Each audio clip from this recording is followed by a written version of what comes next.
Hello and welcome to the Keto Man's Club podcast. We're glad you're here, where each week we talk about men's health and lifestyle. We do so with the foundation of the ketogenic diet and lifestyle. If you don't know what keto is, stick around and you'll find out. The podcast will bring you real, honest fun. Each week we strive to uncover the tips and tricks that you can use in your everyday life to maximize your overall health. Find the clearest path to becoming the best version of yourself that you were meant to be. Hello and welcome to this week's episode of the Keto Man's Club podcast. This is Chris, and I'm doing a quick intro to let you know that this episode is a little bit different. We're not going to have the banter, and the three of us are not doing a before and after on the episode like we normally would, because it's a continuation of the conversation that was started in last week's episode. So if you haven't yet, please go and check out the first part of this conversation, because you will not want to miss it. Toney has an incredible story, and we just gave him free rein to share as long as he wanted and could about his working with his mother with dementia and Alzheimer's, as well as how he is using dietary changes to help and support the health and, really honestly, the prosperity of his wife, who has legit brain damage. And so just a really great guy, and the conversation has been really, really great. So sit back, relax. If you heard last week's episode, then you are probably chomping at the bits to get the rest of this, so I'll let you do it. Wow, so much. And we've been commenting in our group chat that we have between the three of us hosts that this is just such good information, but the story behind it is, I hope, extremely impactful on a lot of people, because for those people who are looking down the barrel or currently in a caretaking situation for someone who has a neurodegenerative condition like Alzheimer's, dementia, or brain damage, what you're saying is that there's hope that it doesn't have to get the worst of the worst. I think we can avoid a great deal of it if the difference between mom and dad is just diet. Because I've got their medical records. I looked at them. Going into this, they were eating the same thing. Their health records were identical. And you could chalk it up to, it's just one person, we're all different.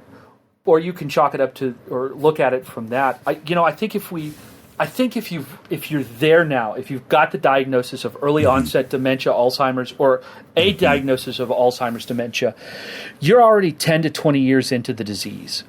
That's like growing a leg back after an amputation. I don't think we're going to be able to resolve that.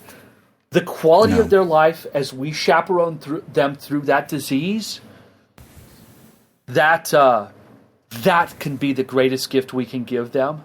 And for the rest of us, because I sat in that house with my parents as I grew up, and bad eating habits are not genetic. That's something you learn. And I spent 40 years of my life eating a lot of garbage. And it matters. I look at it. I'm more than likely, if I'm lucky, I could dodge this bullet. But I engage it from the perspective that, okay, I have a finite amount of time, because I was not 40 when I became obese and was running, an A1C in the mid sixes, and I have the signs and symptoms of insulin resistance. That's my fight. That's what I'm doing right now is fighting my insulin resistance. And it's wonderful when you wake up in the morning, you go to the bathroom, you look in the mirror, and it's like, hey, one more skin tag has fallen off. I'm doing something right. That's what I care about. That's what I'm fighting. But I look at it as I have a finite amount of time, because both of my parents went this way. I spent 40 years doing the same thing they were doing. I need to get my ducks in a row. I need to take care of my wife, and then I will, in the process, take care of myself. But if I can't, okay, I can live with that. I'm setting a foundation for my path through it to be better. And if we could just, like the guys who are in their 20s, early 30s, even some of the guys who are in their 40s and didn't get pudgy until then, or type 2 diabetic or insulin resistant until then, yeah, I think we can push this back. I'm optimistic at pushing it back, but even, oh man, there's just so much to talk about. The concept of neuroplasticity and epigenetics, just changing environments to a better place to live, and the way the brain can remap a pathway for the brain to function. Watching that in my wife is phenomenal. I mean, it's just, I think there's hope. I'm optimistic. I think right now what we need to focus on is taking care of ourselves, obviously, but creating a foundation for those of our seniors who are going to go into this without making changes to their diets and not making those healthy changes. Or even if they are, that it's just too late and the brain has already shrunk from Alzheimer's, has already shrunk from dementia. I mean, I didn't even touch on the fact that a lot of what they're finding is that this is a glucose uptake issue, and the brain just can't metabolize glucose. It's trying. I think that's why you see a lot of people get happy when you feed them ice cream. That's more of a hormonal response. The body's going, yay, glucose, I can use this. But the brain simply can't use it, and it doesn't know that. So it keeps trying to push it. Amy Berger talked about this at KetoCon, not this year, but the year before, about how the brain, when they do autopsies on the brain, it's swimming in glucose, but it just can't use it.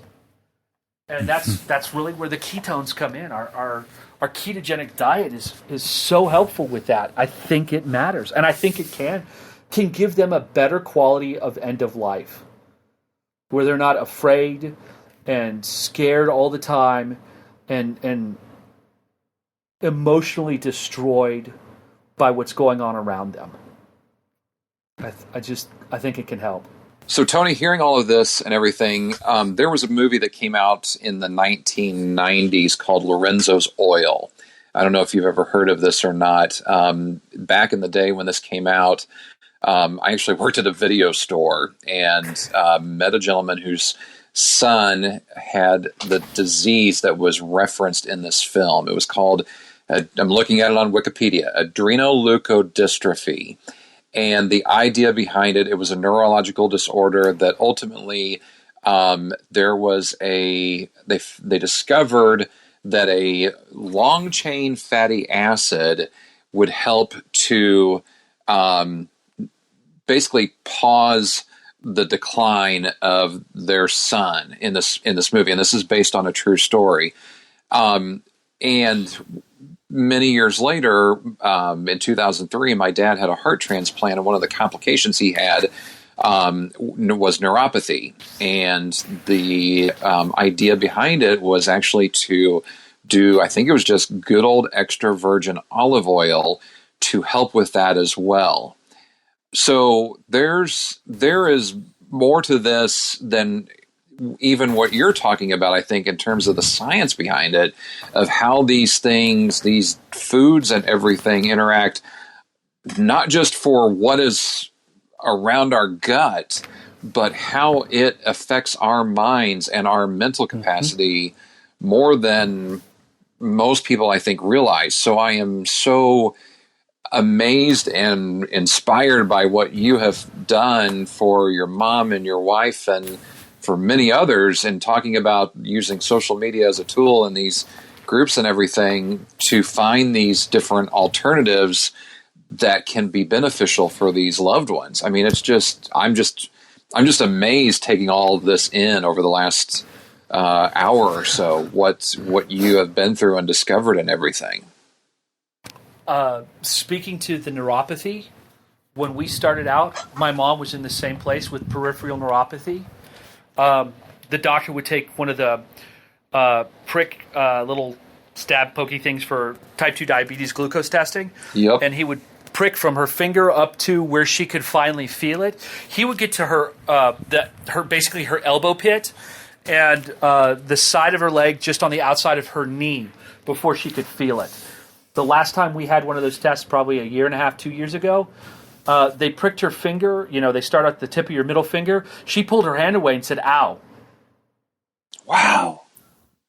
That's not supposed to be possible. Yeah. Neuropathy is irreversible under traditional She stepped on a piece of cat litter a couple of days ago, and she's like, oh, wait, and stops in the middle of the hallway, the middle of the night, and she rubs her foot on the floor, and this little piece of cat litter goes scooting across the floor, and she takes a couple little, kind of marching steps. She goes, okay, and then we just walk back to her bedroom and go through the process. Like, she could feel that. My wife and I almost fell over on the floor watching it happen, and it's not the first time we've seen it.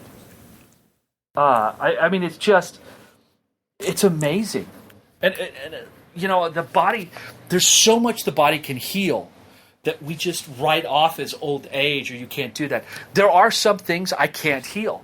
I can't make her eyes better. I can't get her eyes better from the 40 years as a type 2 diabetic. Her vision is wrecked. I can't get her bladder better. Oh, God, that's horrible. I can't get her bladder better. That's you got to understand that my inner voice is a southern version of Cole Robinson out of Canada, the snake diet guy. I work. You don't understand how hard I work to be really good about not dropping F-bombs and such. But the bladder. There is just nothing you can do about it but find a great diaper, and we schedule around that. I can't fix that. But she has no more signs or symptoms of fatty liver disease. We've seen that with guys who have lost huge quantities of weight that had non-alcoholic fatty liver disease. And guys are constantly talking about it, women too, but in our group, guys are talking about that constantly. Like, yeah, I don't have any signs and symptoms of this or that. Like, it's amazing what the body can heal. And another side effect of this is that mom's on a blood thinner. If you know somebody who's in their 80s on a blood thinner, if you look at them real hard, they will bruise. My mom will bruise very lightly, and then it's gone within a couple of days. At most a couple of days. She just doesn't keep the bruises that she has, and they heal super quickly. And I think a large part of that is she is metabolically healthy, and the body isn't fighting everything else, so it can take care of itself the way it's supposed to. Yeah. It really is just so much. Yeah. So me being adopted, I actually don't deal with the thought that, okay, I'm going to get this from my grandpa and my that side of my family, but my grandfather and my grandmother had, I'm not sure if you'd call it, late on or early onset, because honestly, she was up there in her 70s or 80s, I think, at that point, when she had dementia, and my grandfather developed dementia and eventually Alzheimer's, and my mom became the caretaker for both of them. And so I don't fear getting it because, well, I'm not biological, but I definitely want to be cautious in general. But for my mom, I am concerned because she's now in her 70s and I'm, in my, late 30s. And, the time will come that there's things that are going to potentially happen. And so I have actually talked to my mom about the benefits of a ketogenic diet and how it can be helpful to guard against neurological things. And she tries. She's not very good at it, but she tries. Grandpa's passed quite a while ago at this point and whatnot, and seeing him go downhill, I can totally appreciate the amount of work that you have had to had to go through being your mother's caretaker, seeing that in what my mom had to deal with, the few times that I had to kind of stop in the middle of my day, whatever was going on, even if it was calling out from work, and run to my parents' house and pick my grandfather up off the floor after a fall. All of these things, I saw that, degeneration. It was it was tough to see. And so I'm thankful that I actually did get to be close to him during that last period of time. My mom finally moved him up to Kansas City when, which is where I was located at the time, during that last couple of years, because grandma had passed away and he no longer recognized where home was. So similar to your mom, where you had the freedom to move where you needed to, as soon as, there wasn't an acknowledgement of this is home. So it was very similar in that. And so he moved up to Kansas City from Oklahoma. And so I was able to see and be around and get to help where I could. And we had lunch every week at least and all of that. Yeah. So I wish I knew the things that I know now, and seeing, I'll call it the testimony that you've made of the work that the good work that you're seeing in your mom and her health. I wish I'd known that back then, because I could have tried to be an agent of change to improve that. All of that to say, what, if you could concisely say, like 1 or 2 tips that you wish you knew going into this whole situation as a caretaker, past or potentially future, what would you tell yourself before your mom had this come up? What would you tell yourself now that you know everything that you know, before your dad came down with Alzheimer's? Oh man, that's an entire set of encyclopedias. I've played this out in my head a couple of times, because this is technically the 3rd Alzheimer's patient in my home. My grandfather was my first that I was around as a kid. My dad, with mom and me kind of helping out with that, and then now mom. I tell you what, some things are unavoidable. As you see with your mom, trying to get them to kind of, I think if you can just get them into a low carb metabolic state where they're getting healthy and they see the gains. One of the first things I give friends to help them kind of wrap their head around this is the drinking man's diet. It's like $12 on Amazon. And it's it's from the 1960s, and it's a low carbohydrate diet. And you don't have to drink if you don't want to, but it lays the groundwork for how to kind of get a lot of these things under control. And if you could just do that first step, the things that follow after that, I think they will. I've seen in my friends that I've kind of helped along with this. It helps them kind of move that needle towards keto or paleo, or even after those 2, carnivore, if they feel that that's right for them. And I think that helps a great deal. And it's not intimidating. The whole book's the size of a Galaxy Note 8.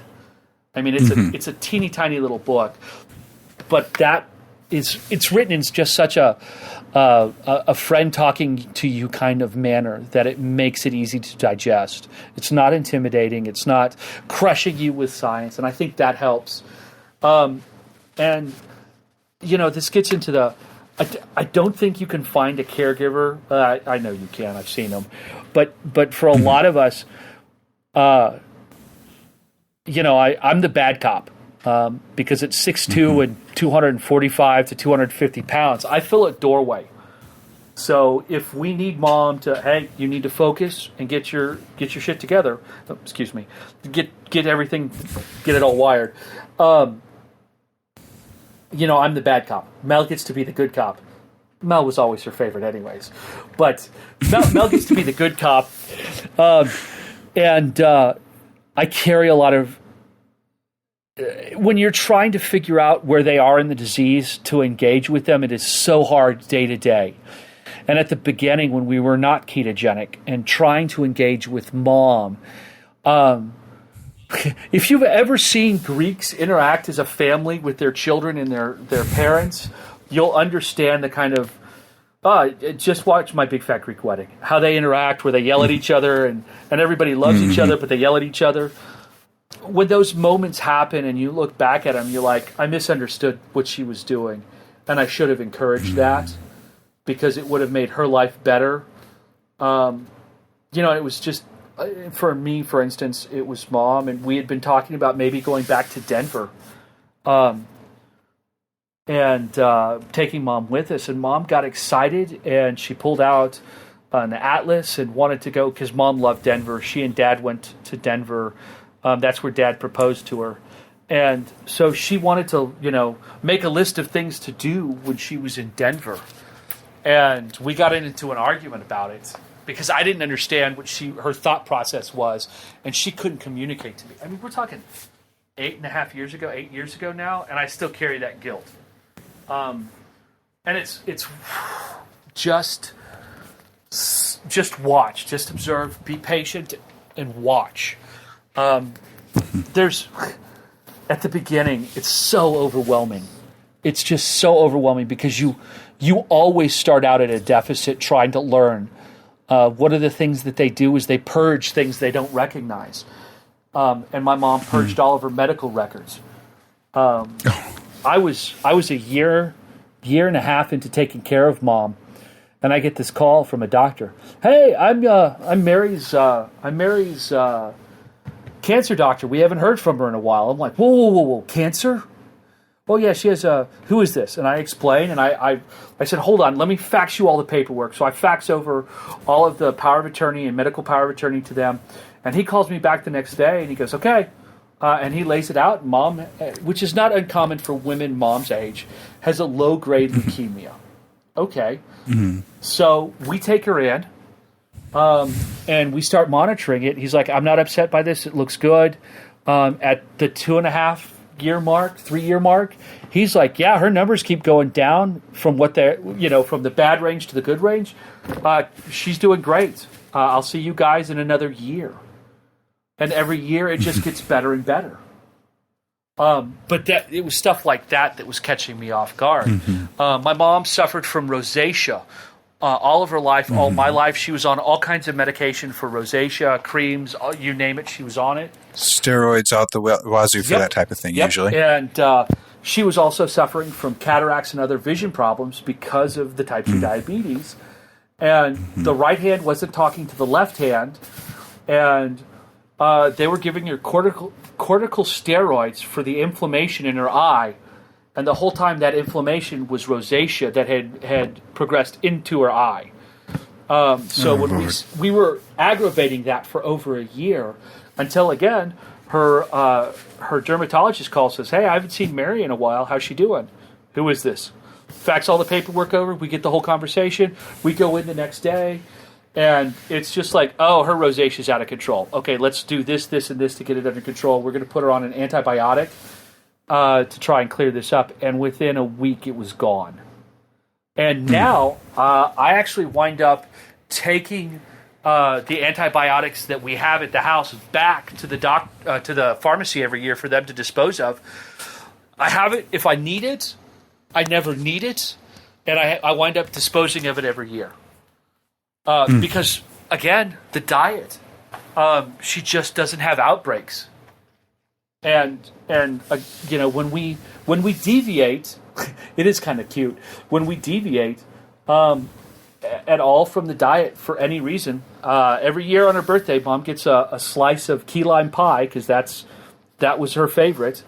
And I know for the next week she'll be a emotional cognitive wreck, so to speak. She'll just be a little snippy, but she won't be horrible. But she'll break out with zits like a 14-year-old. It's the funniest thing you'll ever see. She'll have a zit on her. Mel thought she broke her this year. About Mom's birthday's in April. About end of the month, this zit pops up on her forehead, and she rubbed it off in the middle of the night. And Mel gets her up in the morning because Mel takes mornings. I take the midnight shift. And she just freaked out. Oh, my God. She's screaming for me to come in there because she's got this blood smeared all over her forehead. And then Mel's like, oh, wait a minute. Hey, oh, she just popped her zit. Never mind. I got an 84-year-old that once a year gets a couple of zits. As far as that goes, that's a tough life. Yeah. But it's those kind of things. The nitty gritty, rough side of caregiving is the part nobody talks about. And that's the other thing, man. That's what I would tell myself. It's hard. It sucks. I've had horrible jobs. I've had tough jobs. I've dug ditches. And it's, I know what a crummy job is. And I tell you what, this is the hardest, miserable job on earth, and I would not wish it on my worst enemy. I just, like I said before, I just don't want anybody to go like my parents. I guess you could throw in a little bit of selfishness, because if I had the choice to do it again, I'm going to take care of my family. I'm going to take care of my mom. If I could take care of my dad, I would. If I could take care of my grandfather, I would. If I could have helped my sister or my brother, I would have. There's just so much. It's hard. It's just, it's the hardest thing I've ever done. And I know there's a lot of tough dudes out there. But it's your mom. And no matter how you cut it, that's your mom.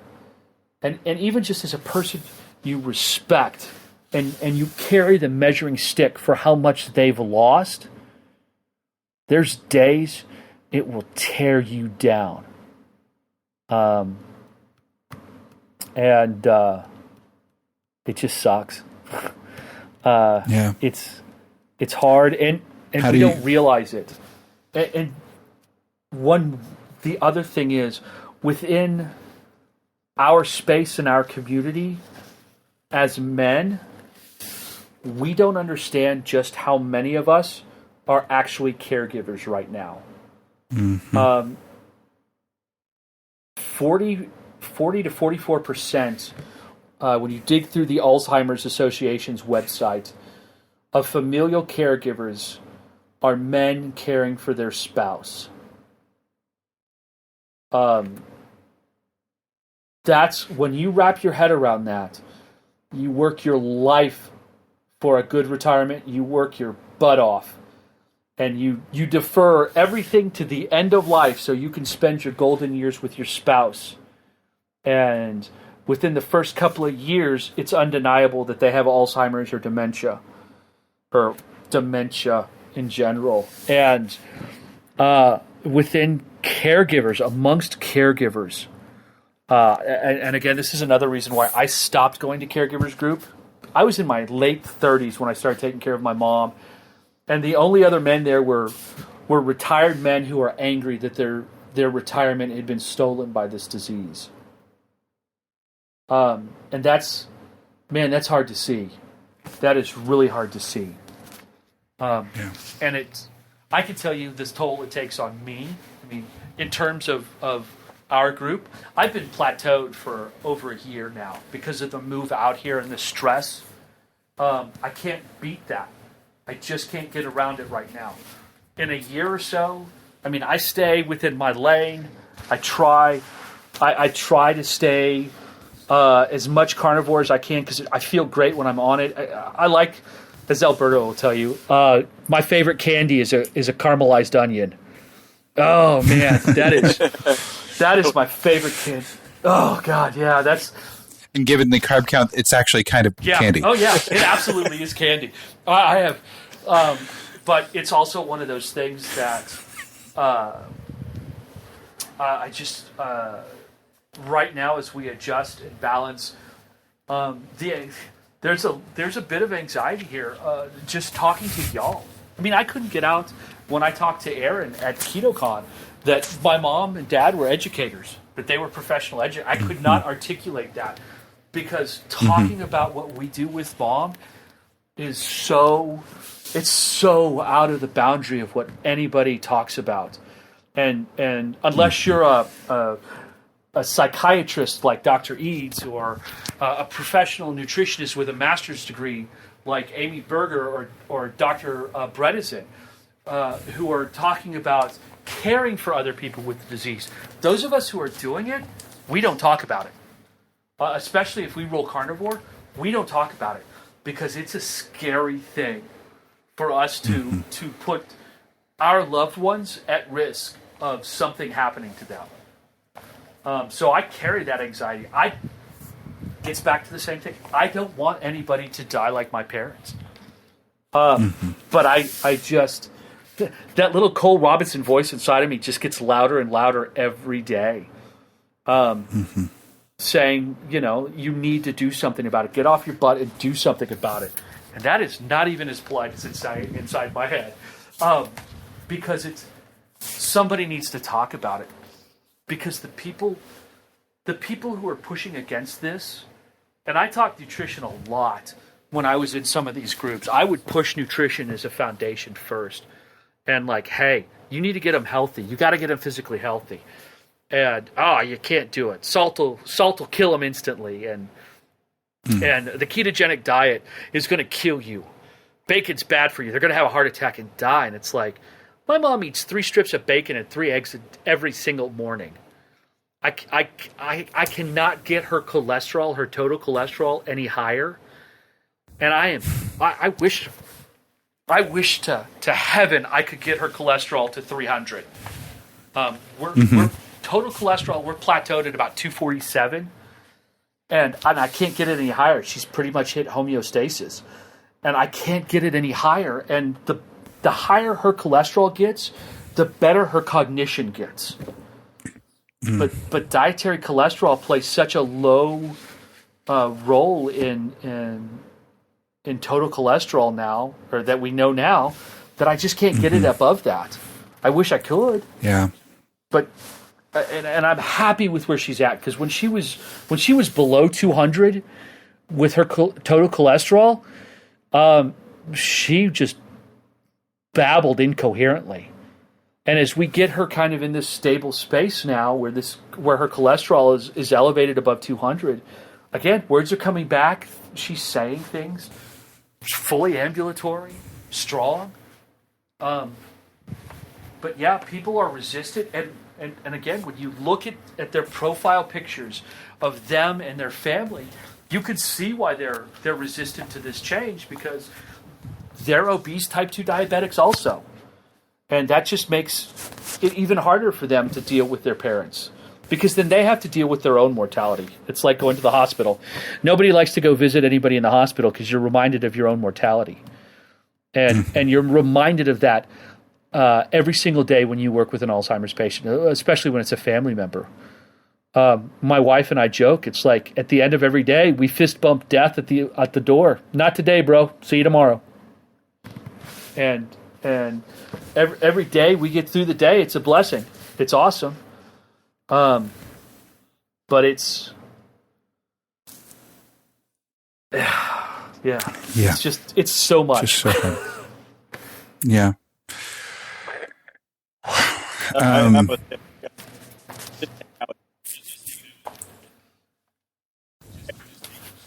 You think the weight of all out your ability to you guys are awesome.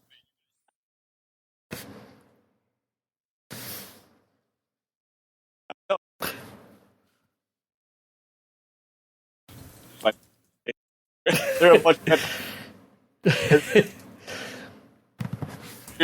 outlook at life.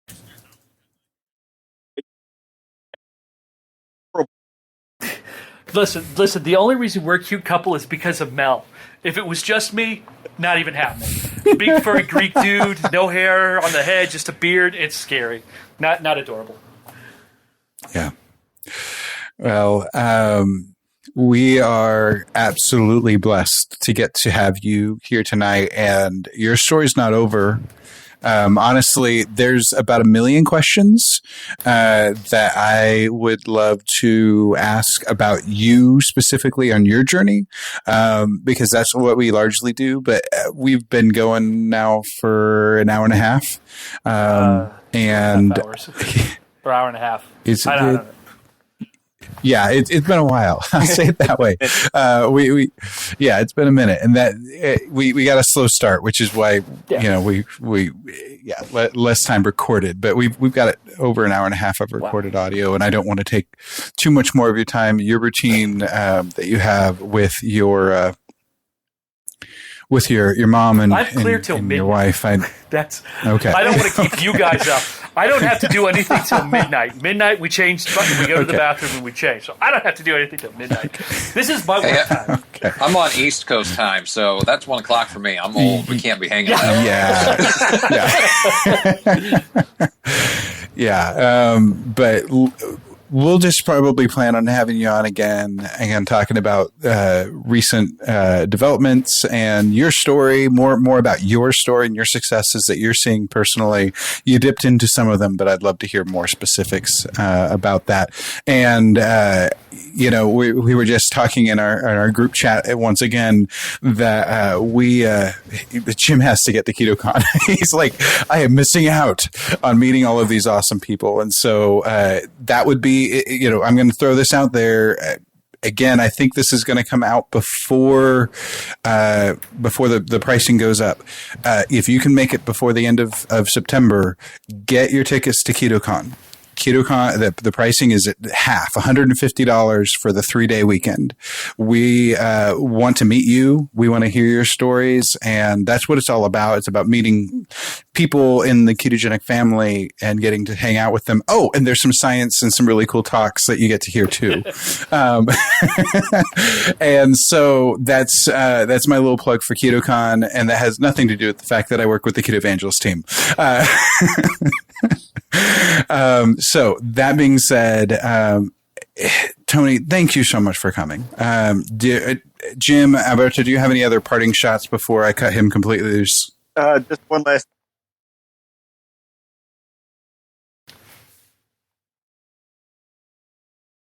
Yeah. If you could show that. Hang on. The reason why White Christmas is still on Netflix is that the one? So Alzheimer's is kind of like having a little kid, like a 3 or 4 year old. My mom's favorite movie of all time, right now, is White Christmas. We're probably the sole reason it's still on Netflix.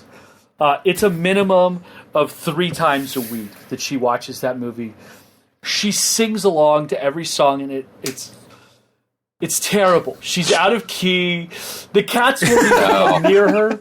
She is so happy singing along to White Christmas and every song in the movie, but it is literally her Frozen. It is her Moana. Mm-hmm. I understand parents who are like, I don't want to watch Frozen ever again. If it's just, you turn that movie on and mom lights up like a light bulb, and it's you can't not be happy watching her watch White Christmas. You might want to put earplugs in, but she is so happy watching that movie. Yeah.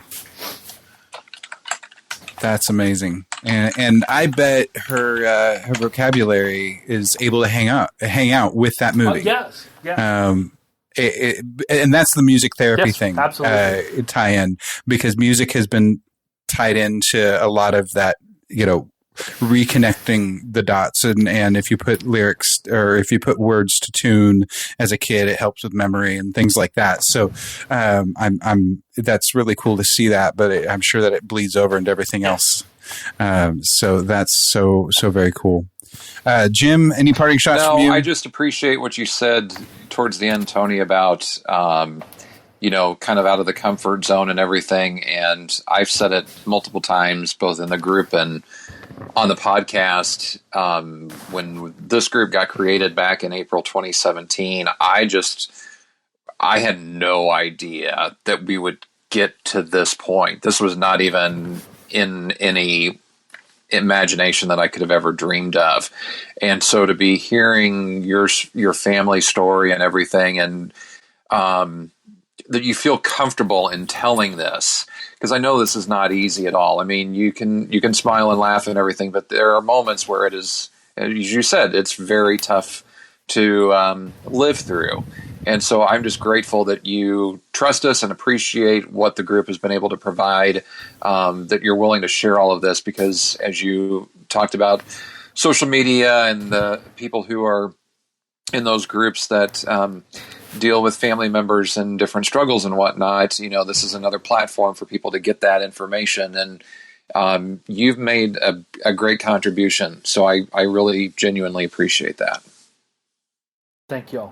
I was really humbled when Alberto said, "Hey, you can take as much time as you need." I'm like, I don't know if that's a good thing. Because I will say I have a friend that is Greek also, and you definitely kind of fit in the same timeline of telling a story. So it is definitely something.